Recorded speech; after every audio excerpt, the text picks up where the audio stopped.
Em nome do Pai, do Filho e do Espírito Santo. Amém. A vossa proteção recorremos, Santa Mãe de Deus, não desprezeis as nossas súplicas em nossas necessidades, mas livrai-nos sempre de todos os perigos, ó Virgem gloriosa e bendita. Louvado seja nosso Senhor Jesus Cristo, para sempre seja louvado. Seja bem-vindo, então, à aula 12. Hoje, nessa aula, nós iremos falar de um tema muito bonito, muito profundo, que é sobre a cura interior. Então, Jesus, ele é, como nós vimos, ele é o bom mestre, amigo, o que cura, o que nos liberta, o que nos salva, ele é Deus. E nós, por conta do pecado, nós trouxemos em nós feridas interiores na alma, mas o Senhor, ele é aquele que cura os que têm ferido o coração, né? As chagas. Por exemplo, no Evangelho de Mateus 8,16, pela tarde apresentaram-lhe muitos possessos dos demônios. Com uma palavra expulsou ele os espíritos e curou todos os enfermos. Jesus, ele não podia ver ninguém sofrendo que ele socorria, né? Qualquer necessitado que chegava para ele era essa misericórdia encarnada. Ele veio socorrer o mundo. Multidão de pessoas oprimidas por Satanás se encontraram com ele naquele momento. Então, o próprio Senhor, ele não permitia ver uma situação e não fazer nada, né? Jesus, ele não se contentava em não fazer nada. As maiores necessidades da igreja hoje é se encontrar com o Senhor de uma maneira profunda na alma, né? Hoje, muitas são as respostas que temos da ferida, de que você pode ser curado ali ou aqui, ou fazendo isso, ou fazendo alguma simpatia, ou fazendo alguma coisa, mas muitas vezes nós não paramos para entender que isso muitas vezes é uma espiritualidade supersticiosa e fantasiosa e irrealista, né? De algo que não é real, porque a verdadeira cura interior, a verdadeira libertação está na pessoa de Jesus. O mal, ele não é, portanto, meramente uma deficiência, mas uma eficiência, um ser vivo e espiritual, pervertido e perverso, uma realidade terrível, misteriosa e aterrorizante. Quem se recusa, aqui está falando do poder do mal, dos demônios, da presença de Satanás. Quem se recusa a reconhecer sua existência cai fora do arcabouço do ensinamento bíblico eclesiástico. Ou quem o torna um princípio autoexistente que, como qualquer outra criatura, não tem sua origem em Deus. Ou quem explica como um pseudo-realista, uma personificação do mal conceitual e fantástica, das causas desconhecidas dos nossos infortúnios. O problema do mal, visto em sua complexidade e um absurdo em relação à nossa racionalidade unilateral, torna-se obsessivo. Constitui a dificuldade mais séria nossa compreensão religiosa dos cosmos. No Novo Testamento, São Paulo chama de Deus deste século.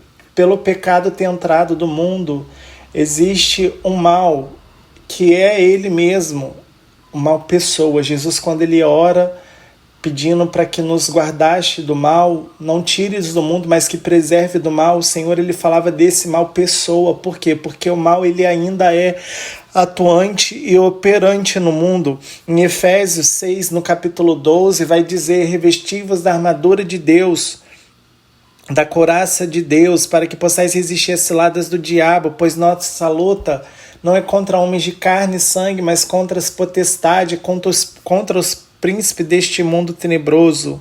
É o pérfido e astuto encantador que sabe insinuar em nós através dos sentidos, da fantasia, da concupiscência, da lógica utópica e dos contatos sociais desordenados no jogo das nossas ações, a fim de introduzir desvios tanto mais nocivos quanto parecem conformar a nossa estrutura física ou psicológica, ou as nossas aspirações instintivas e profundas? Qual remédio oferecer à ação do diabo? A resposta é mais fácil, embora continue sendo difícil de concretizar. Poderíamos dizer que tudo que nos defende do pecado nos defende do inimigo invisível. O cristão deve ser um ser militante, vigilante e forte. Então, a vida de santidade, nós estamos vendo que ela nos ajuda a combater o mal, mas é preciso recorrer a essa vigilância, porque a todo momento também as pessoas, o mal que age nas pessoas nos ferem através das raivas, das brigas, das contendas. Isso vai gerando mágoas profundas, de pano de fundo todo mal, de desamor, de discórdia, às vezes discórdia em família, e aí a gente cresce numa família muitas vezes conturbada, de que nada dá certo, nada prospera. Sim, pode ter as sequelas naturais, né, as consequências dos pecados, pode, mas também pode ser a ação do maligno. Por isso que o Senhor, ele nos fala, não é contra homens de carne e sangue que lutamos, através de São Paulo ele vai dizer, né? Mas é essa realidade espiritual. O apóstolo lhe sugere a linha principal a seguir: não te deixes vencer pelo mal, mas vença o mal com o bem. Nós que recebemos de Deus a evangelização, o seu amor, o seu espírito, a gente não pode pagar mal com mal. A gente paga o mal com bem. E nós não vamos nos cansar de fazer o bem, porque Deus não nos cansa de nos perdoar. Então cabe a nós também não nos cansarmos de pedir perdão nem de fazer o bem. Entendemos bem que o mal, quando entrou no mundo, deixou as suas consequências do pecado, da morte e da doença, física e espiritual, emocionais, e por isso se precisa da cura e da libertação. Jesus, ele como bom pastor, ele cura todos os que entram em seu caminho, porque na ação de Jesus, ele sempre nos coloca como deveríamos ser. Olha que incrível, Jesus, ele sempre nos coloca como deveríamos ser, sem mancha de mal algum. Por quê? Porque ele perdoa os nossos pecados, ele nos purifica. Nós fomos feitos para viver dessa forma. Então todo encontro pessoal com o Senhor nos dá essas vestes de eu sou aquilo que eu preciso ser. E o que você precisa ser? Ser santo, ser livre do pecado, do mal, sair do abatimento, da frieza, da incredulidade. É essa cura que o Senhor deseja realizar. Jesus, como bom pastor, ele cura todos os que entram em seu caminho, porque a ação de Jesus, ele sempre nos coloca na nossa dignidade de filho de Deus. Então existem, nesse campo da cura interior, o que é a cura interior? É a cura das nossas emoções, é a cura das nossas lembranças, é a cura do nosso emocional, da nossa pequenez. O que é a cura? Né? Então existem 4 tipos de cura que Deus realiza em nós. Anota aí, a primeira cura que Deus realiza é a cura interior, ou seja, é a cura psíquica, das emoções feridas. E qual que é o sinal de que você está curado? Quando nós pedimos a nossa cura interior, é quando a gente olha para aquela lembrança e a gente não sente mais dor. E uma grande chave para que a cura aconteça é o perdão. Quem não perdoa não pode ser curado. Por quê? Porque muitas curas interiores dependem do perdão, e a falta de perdão, meus irmãos, ela leva pessoas para a cadeira de rodas, trava a coluna, tem endometriose, desperta doenças na pele, desperta problemas neurológicos, trava a musculatura. Então a falta de perdão, ela realiza tudo isso. A segunda tipo de cura é a cura física, que é o físico mesmo, né, de uma forma geral. A terceira é a cura do espírito ou do pecado. Se você tem um vício dominante, se você tem um vício em algum pecado, o teu espírito precisa ser curado, né? Então é uma outra forma. A quarta forma é a cura de libertação dos ataques do demônio. E essa cura, nós vimos as formas do mal atacar uma pessoa na outra aula, né? Se eu não me engano, foi a 4 ou a 6, alguma coisa assim.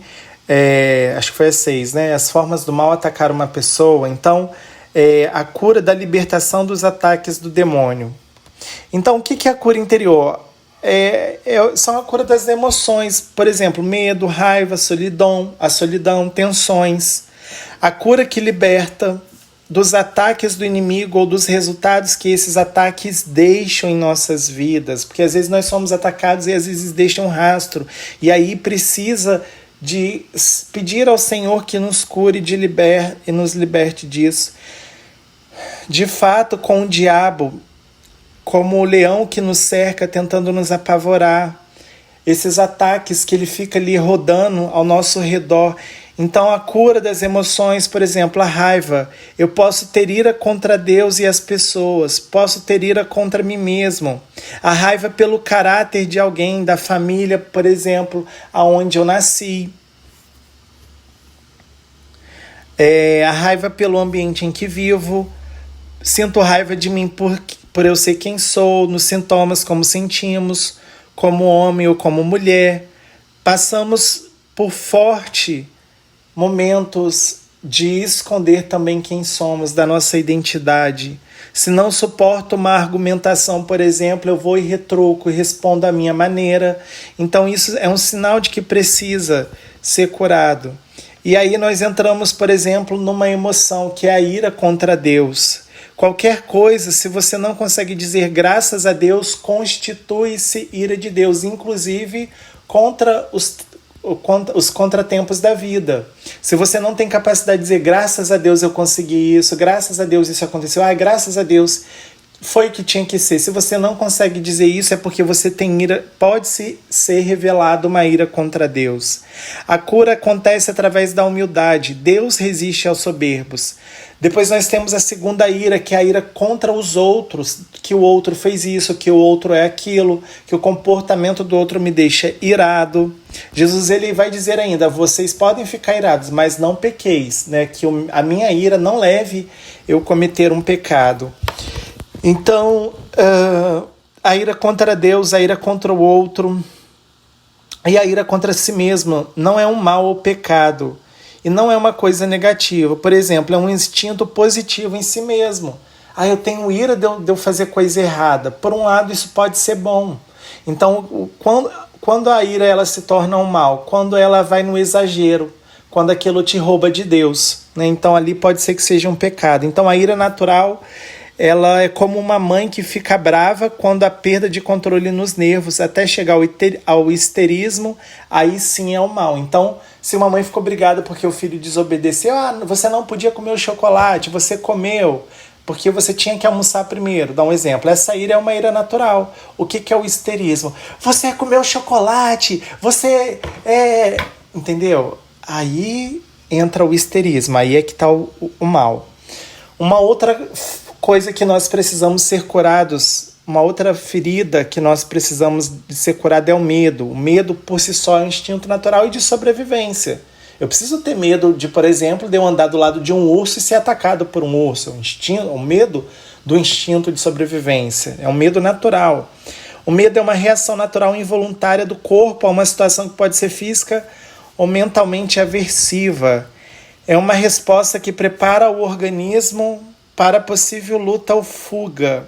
É um mecanismo de sobrevivência. Sem medo caminharemos entre chamas e é um instinto dado por Deus de sobrevivência. O medo em si mesmo é bom, é uma arma de defesa. Muitas vezes ele foge ao nosso controle e nos impede de fazer o que sabemos fazer. Por exemplo, o medo dos carismas. O medo de receber os dons do Espírito, o medo de Deus é um medo ilógico, e aí é um mal. Esse medo de Deus, esse medo de uso dos carismas, por exemplo, eu tenho medo do dom da oração em línguas. Isso significa que você precisa ser curado do medo, você precisa de cura interior. Depois um outro sentimento é a culpa. Consciência mais ou menos penosa de ter descumprido uma norma social de compromisso afetivo, moral ou institucional, assumido livremente. As culpas são realidades que não nos devem desencorajar. O sentimento de culpa, não falamos aqui na culpa em si, mas ao sentimento de culpa que nos fazem sentir culpado, porque uma coisa é realmente nós termos a culpa, outra coisa é você se sentir culpado, por exemplo, de um mal que você não fez. Ou então de mal que você fez, confessou, se arrependeu e você se sente culpado. Então precisa achar esse ponto de equilíbrio, né? Pode ser que alguma coisa esteja em desordem aí. Então, por exemplo, O sentimento de culpa, não falamos aqui na culpa em si, mas no sentimento que nos fazem sentir culpados e pode transformar em escrúpulos, ou talvez em depressão, ou até mesmo obsessão e possessão diabólica. O medo ele pode até levar a uma possessão. Muitas vezes nos fixamos a uma ideia, a nossa atenção sobre um ponto praticamente irreal, porque Deus perdoa e eu já não sou mais culpado. Porque, por exemplo, né, igual está falando aqui, se Deus ele me perdoa, então eu já não sou mais culpado. Se Deus me perdoa através do sacramento da reconciliação, já não tem mais culpa. Então você está sofrendo à toa. Precisa da cura interior. Então, quando existe esse senso, é muito mais fácil que o inimigo entre de uma forma sutil para me atrapalhar e fazer com que eu pare a minha caminhada. Outro ponto da cura interior, outra área, é a ansiedade. É uma ferida que se chama ansiedade. Tem origem no latim anxietas, que significa angústia. É uma reação natural do corpo relacionada à preocupação e ao medo. No entanto, quando se torna muito intensa, com preocupações desproporcionais aos problemas de forma contínua, ela se transforma em transtorno. Então, os transtornos de ansiedade são características por um medo ou uma preocupação excessiva de futuro, ou de algo que não aconteceu ainda, de situações mal resolvidas. Então, os sintomas eles podem ser físicos, comportamentais ou de comportamentais e emocionais. Segundo o dicionário, a ansiedade é um estado emocional perturbador, desconfortável, que pode ser definido como aflição, angústia, perturbação do espírito causado pela incerteza, relação com qualquer contexto de perigo, nervosismo. Todos os nossos desequilíbrios psíquicos se originam de medos mais banais, como o medo de altura, indo até a histeria, a esquizofrenia e achando a sua raiz na sua autoestima. Se eu não me amo, por exemplo, eu não posso amar os outros. A ansiedade existe nesse caso. É inútil pôr uma máscara, mas o que precisa acontecer? Nós precisamos saber que sozinho nós não conseguimos.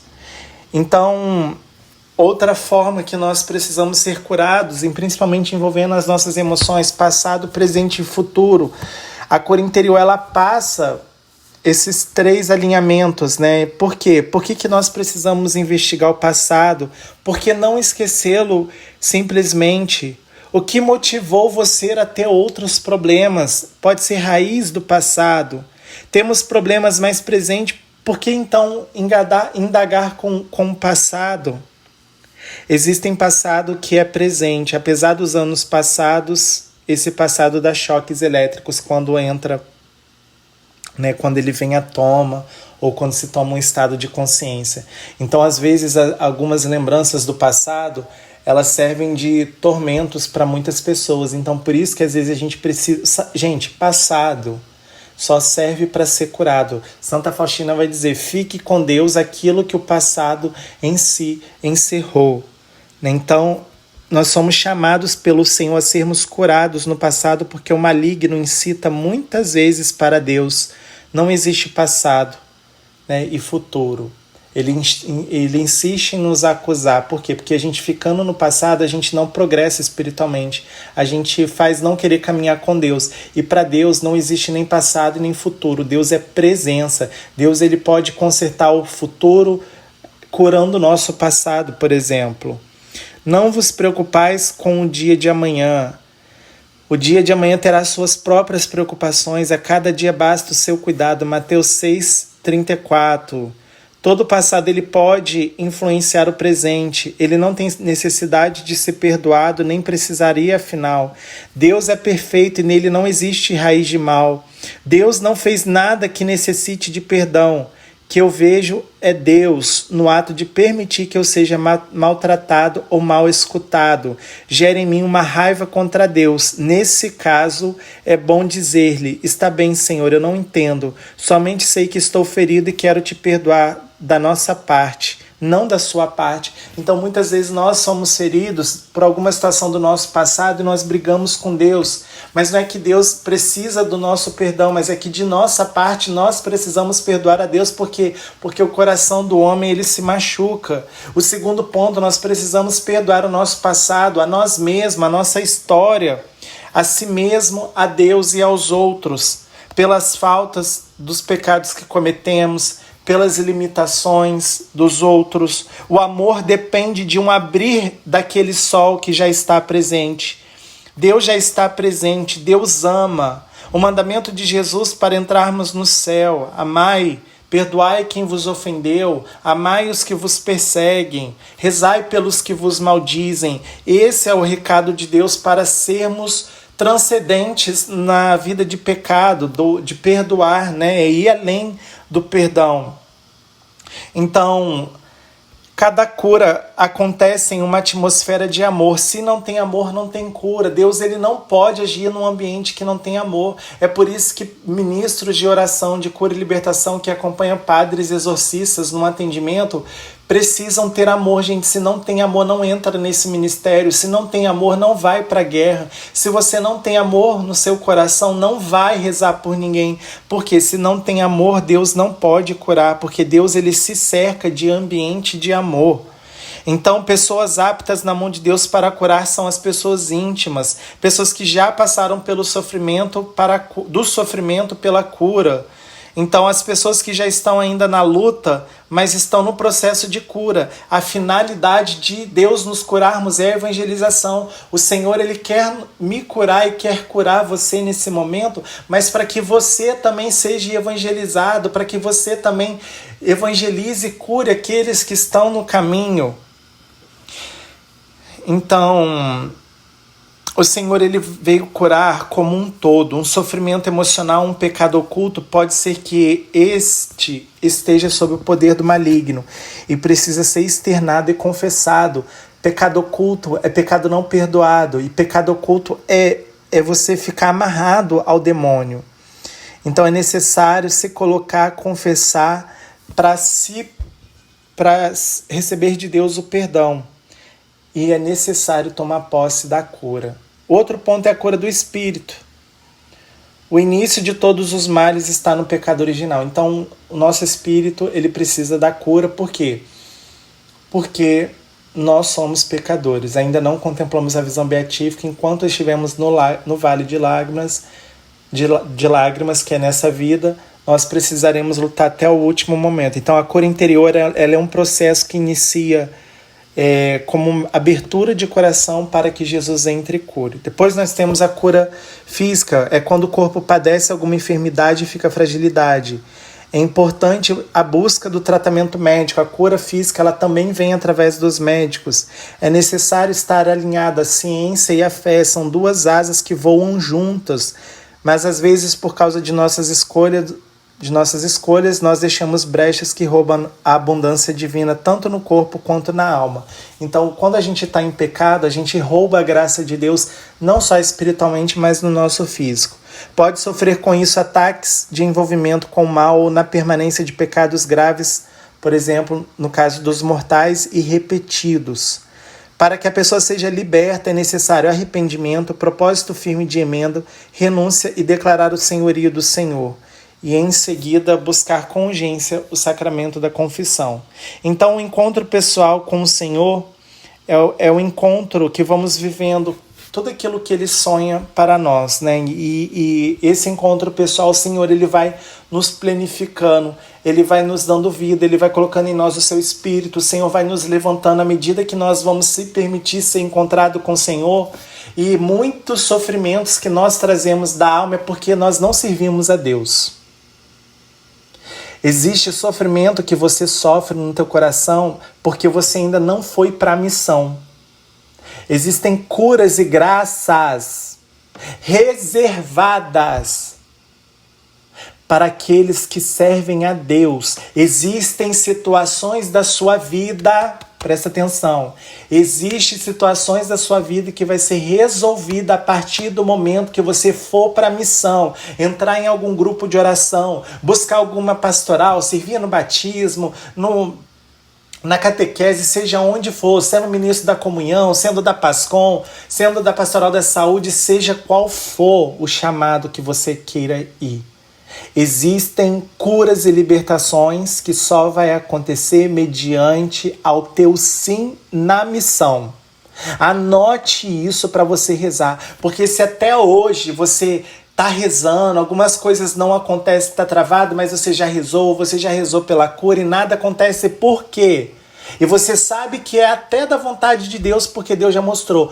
Por que que não acontece? Porque você não saiu do seu umbigo, você não parou de olhar para o seu umbigo, você não foi e colocar a mão na massa, e você não nasceu para ficar só parado, você não nasceu só para ficar no seu mundinho, no seu cercadinho. Deus está te separando, e nesse metade do caminho que você está aí da sua caminhada, da sua fé, você vai precisar deixar pessoas para trás para ser aquilo que Deus quer. Porque Deus quer mais de você, Deus quer felicidade, Deus quer o seu sucesso, sim. Deus, ele quer fazer você prosperar, porque você sendo... E eu não estou falando de uma pregação da prosperidade, mas você precisa ser próspero, porque você sendo próspero, você vai tirar pessoas, você vai ter como fazer, você vai conseguir fazer caridade, você vai conseguir contribuir com a igreja, você vai conseguir ir e vir na missão, e um vai puxando o outro. Então, existem coisas na sua vida que vai ser resolvida a partir do momento que você decidir rezar e decidir servir ao Senhor. Quando você decidir, eu me decido ir para a missão. Quando você decidir, Senhor, toma o meu sim, eis-me aqui, usa as minhas mãos, a minha voz, me esgota, Senhor, me taca na parede, Jesus me chama de lagartixa. Só vai acontecer se você dizer o seu sim como Nossa Senhora. Eis aqui a serva do Senhor, faça assim em mim segundo a tua vontade.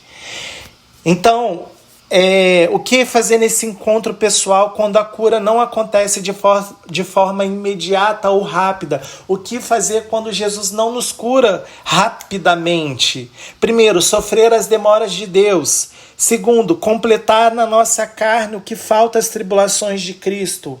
Terceiro, unir o nosso sofrimento ao Cristo crucificado. Quarto, oferecer para a purificação dos pecados pessoais nossos e os do mundo inteiro. E aí você pode fazer jejum, adoração. Quinto, oferecer pelas almas do purgatório o seu sofrimento. Sexto, oferecer pela conversão dos pecadores. Sétimo, não murmurar, porque o louvor ele aprisiona o coração, enquanto o louvor ele liberta o coração. Oitavo, louvar a Deus porque até os males são permitidos pela providência divina, porque os males que acontecem na nossa vida ou na humanidade, catástrofes, guerras, é para purificar a humanidade. 9. Aceitar a vontade de Deus. E 10. Suplicar os santíssimos nomes de Jesus e Maria, que alivie o sofrimento quando a dor daquele sofrimento estiver inflamado, por exemplo. Então, é muito importante, a importância é você entender que você não pode se afastar de Deus de maneira alguma. Ainda que morramos no caminho, o que importa é seguir decididamente. Santa Teresa d'Ávila vai dizer, ainda que você morra no caminho, mas que você morra na direção certa, mas que você morra indo, mesmo se você cair, mas esteja na direção certa. Vai caminhar, vai à frente, meu filho, minha filha, vai caminhar, porque à medida que você for caminhar, Deus vai te curar. E nós temos o Espírito Santo, e é o Espírito Santo que ele vem como Pentecostes, inflamar a nossa vida para irmos. Então, à medida que eu vou curando as pessoas, o Senhor também vai me curando, porque eu estou rezando pela cura de alguém, eu também estou experimentando dessa cura. Quando eu atendo uma oração de libertação e rezo por alguém que precisa de libertação, eu também estou rezando por aquela libertação na minha vida. Então, Deus, ele conta com você. Sim, é claro que Deus não precisaria. Mas se a gente for olhar as nossas misérias, mas eu não sei nem falar. Moisés era gago, gente. Se fosse por causa disso, eu não estaria nem fazendo esse ensino, porque eu tenho um pouco da língua presa, eu acho que dá para perceber. O meu timbre de voz, às vezes, pode ser que não seja tão confortável aos ouvidos. Talvez o meu trejeito possa ser incomodar muita gente, mas eu vou fazer o quê? Deus me fez assim, Deus ele nunca erra. Então Deus ele vai usar você do jeito que você é. Você não tem que andar... nossa, eu tenho que andar com o pescoço todo travado. Não, eu tenho que ser assim, quadradão. Não, Deus ele vai usar do seu jeito, do seu carisma. Existem pessoas que vão... E tem espiritualidade na igreja para atender a todos, e você vai encontrar aquela que lhe cabe. Se é na renovação carismática, vai para a renovação. Se é para o Focolares, vai para o Focolares. Se é para Opus Dei, vai. Se é para franciscano, se é para o Carmelo, vai, meu filho, vai, minha filha, mas não fica parado. Por quê? Porque o Espírito Santo, ele impulsiona. Eu e você, nós somos feitos para servir ao Senhor. E a nossa alma, ela não vai descansar enquanto não repousar em Deus. E quando você for servir ao Senhor, vai curar, e no caminho Deus vai curar. Vai cuidar dos filhos de Deus, e Deus vai cuidar das suas coisas. Porque a matemática de Deus é: buscai o reino de Deus, e todas as outras coisas vos serão dadas por acréscimo. Que você possa experimentar e entender. Já pedir que o Senhor possa vir curando e libertando o teu coração de todas as amarras, de tudo aquilo que te trava. Se você precisa de uma cura física nesse momento, eu peço para que Espírito Santo, por mais que seja gravado, que ao ouvir essas palavras, cada coração agora possa receber a tua paz, a tua cura e a tua libertação. Se você tem algo que precisa ser curado dentro de você, que você possa agora apresentar ao Senhor. Se é no seu físico, coloca a mão no teu físico. E eu te peço, Senhor Jesus, pelas suas mãos de cura, que o Senhor possa vir dar o entendimento, e nós louvamos e bendizemos por essas graças, Senhor, por essas enfermidades, por essas doenças, por essas portas que estão fechadas, pelas decisões que precisam ser tomadas, Senhor. Mas, Jesus, eu quero dar um salto na fé. Eu creio e confio em Ti. Jesus, fonte de milagres e prodígios, eu confio em Vós. Glória ao Pai, ao Filho e ao Espírito Santo, como era no princípio, agora e sempre. Amém. Deus abençoe e até a próxima aula.